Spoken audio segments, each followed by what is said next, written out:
Welcome to my channel. প্রতিদিনের মতো আবারও নতুন একটা ভিডিও নিয়ে হাজির হয়েছি। আজ আমি বানাবো ছোট থেকে বড় সবার পছন্দের পিঠে। শীত মানেই পিঠে, কত রকম না পিঠে, কোনটা ছেড়ে কোনটা বানাবো ভাবাই যায় না, ঠিক করাই যায় না। তাই আজ আমি একটা ঠিক করে নিয়ে এসেছি যে নারকেল পুলিও বলা যায় বা ময়দা পুলিও বলা যায়, এরকম একটা আমি রসে ভেজানো পিঠে বানিয়ে দেখাবো। তার জন্য এখানে আমি নিয়ে নিয়েছি 250 গ্রাম মতো ময়দা, 500 গ্রাম চিনি, একটা বড় নারকেলকে কুড়িয়ে নিয়েছি 200 গ্রাম মতো খোয়া ক্ষীর, একটা এলাচ নিয়েছি দুটো, আর এক টুকরো মতো দারচিনি নিয়েছি। এবার আমি পরিমাণটা ভালো করে বলে দিলাম, আপনারা যে যতটা বাড়ির সদস্য অনুযায়ী বানাবেন আপনাদের মতো পরিমাণ নিয়ে। তো যাই হোক, এবার আমি ময়দাটা ডো বানিয়ে নেব। তার জন্য আমি নারকেলটা দিয়ে দিলাম। এখানে আমি যতটা সম্ভব জলটা ইউজ না করারই চেষ্টা করব। আপনারাও লক্ষ্য রাখবেন যাতে জলটা ইউজ না করারই লক্ষ্য রাখবেন।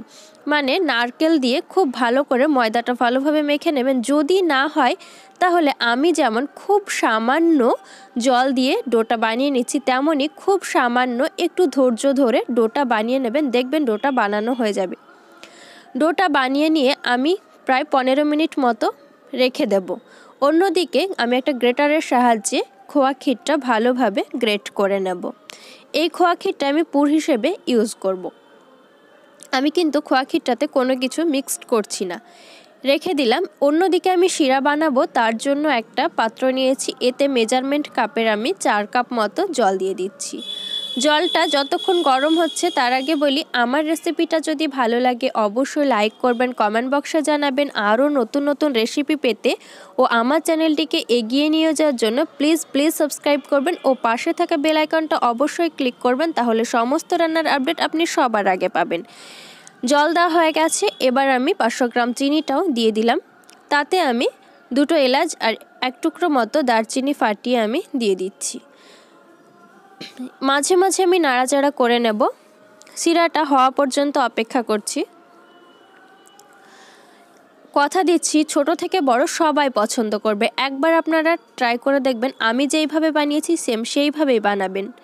শিরাটা প্রায় হয়ে গেছে, চিনিটা গলে গেছে। এবার আমি গাঢ় হওয়া পর্যন্ত অপেক্ষা করছি। শিরাটা গাঢ় হয়ে গেছে, দেখুন খুব সুন্দর একটা কালারও এসে গেছে, অনেকটাই গাঢ় হয়ে গেছে। এইভাবে আপনারা শিরাটা গাঢ় করে বানিয়ে নেবেন। শিরাটা হয়ে গেছে। এবার আমি গ্যাস অফ করে চলে যাব যে ডো করে রেখেছিলাম সেই ডোয়ের কাছে।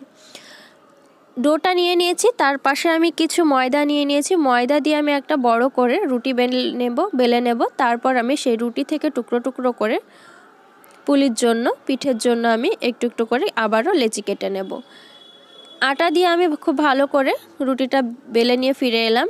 রুটিটা বেলা হয়ে গেছে। এবার আমি একটা পাত্রের সাহায্যে, আপনারা যে দেখবেন যেটাতে কাটা হবে সেই ধরনের পাত্র নেবেন। এখানে আমার মনে হলো গ্লাসের সাহায্যে কাটাটা সুবিধা হবে, তাই আমি গ্লাসটা ইউজ করেছি। এইভাবে কেটে কেটে টুকরো টুকরো করে নিয়ে নেবেন। এবার আমি ওতে যে খোয়া ক্ষীরটা গ্রেট করে রেখেছিলাম সেই খোয়া ক্ষীরটা পুর দিয়ে আমি পিঠের আকারে দুমড়িয়ে দেব। নিয়ে নিলাম খোয়া ক্ষীরটা, চামচের সাহায্যে 1 চামচ করে এনাফ।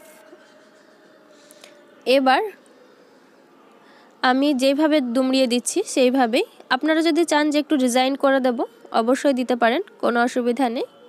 আমি যতটা পেরেছি চেষ্টা করেছি। এইভাবে সমস্ত পিঠে বানিয়ে নেব। আর একটা বানিয়ে দেখাচ্ছি। ঠিক এইভাবে আপনারা বানাবেন, দেখবেন খুব ভালো লাগবে খেতে। শীত মানেই তো পিঠে, আমরা কত রকম না পিঠে খাই। এইভাবে সমস্ত পিঠে বানিয়ে নিয়ে ফিরে এলাম। এবার আমি তেলে ভেজে নেব। আমরা সবাই জানি পিঠে ভাজার জন্য বেশ অনেকটা পরিমাণে তেল লাগে। তেলটা গরম হয়ে গেছে, খুব বেশি গরম করিনি, তবে একটু গরমও হয়েছে। এবার আমি একটা একটা করে পিঠেগুলো ছেড়ে দিচ্ছি। এপিঠ ওপিঠ করে সমস্ত পিঠে ভেজে নেব। যেহেতু পিঠেটা শিরায় ভেজাতে হবে, তাই পিঠেটা একটু লালচে করেই ভাজতে হবে। একটু নাড়াচাড়া করে দিচ্ছি যাতে একটার গায়ে একটা লেগে না যায়, তার জন্য। পিঠেগুলো প্রায় সবগুলো আমার ভাজা হয়ে গেছে। এবার আমি তুলে নিলাম। তুলে নেওয়ার পর পিঠেগুলো আবারও আমি শিরায় ডুবিয়ে দিচ্ছি। শিরাটা আমি একটু গরম করে নিলাম, আপনারা দেখবেন যদি গরম থাকে তাহলে গরম করার কোনো দরকার নেই, যদি ঠান্ডা হয়ে যায় সামান্য গরম করে নেবেন। তৈরি হয়ে গেল নারকেল পিঠাও বলা যায় বা ময়দা পিঠাও বলা যায়। আশা করি ভিডিওটা ভালো লাগবে। অবশ্যই আপনারা বাড়িতে ট্রাই করবেন ও আমাকে জানাবেন কেমন হয়েছে। ধন্যবাদ।